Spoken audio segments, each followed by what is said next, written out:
সারা দেশে গত কয়েকদিন ধরে তীব্র থেকে অতি তীব্র তাপপ্রবাহ বয়ে যাচ্ছে। এর মধ্যে আজ রোববার বৃষ্টির সম্ভাবনার কথা জানিয়েছে আবহাওয়া অধিদপ্তর। আবহাওয়া অধিদপ্তরের জ্যেষ্ঠ আবহাওয়াবিদ মোহাম্মদ বজলুর রশিদ বলেন, আজ রংপুর, রাজশাহী ও সিলেট বিভাগের কিছু স্থানে বৃষ্টি হতে পারে। আগামীকাল এর পরিধি কিছুটা বাড়বে। সেক্ষেত্রে আগামীকাল ঢাকা সহ রংপুর, রাজশাহী ও সিলেট বিভাগের অনেক জায়গায় বৃষ্টিপাতের সম্ভাবনা রয়েছে।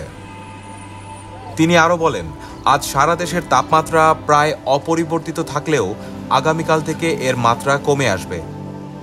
এছাড়া দেশের অন্যত্র অস্থায়ীভাবে আংশিক মেঘলা আকাশসহ আবহাওয়া প্রধানত শুষ্ক থাকতে পারে। এদিকে চুয়াডাঙ্গা, ঢাকা, টাঙ্গাইল, মানিকগঞ্জ, ফরিদপুর, রাজশাহী, সিরাজগঞ্জ ও যশোর জেলার উপর দিয়ে তীব্র থেকে অতি তীব্র তাপপ্রবাহ বয়ে যাচ্ছে। এছাড়া দেশের অন্যত্র মৃদু থেকে মাঝারি ধরনের তাপমাত্রা বয়ে যাচ্ছে এবং তা অব্যাহত থাকতে পারে।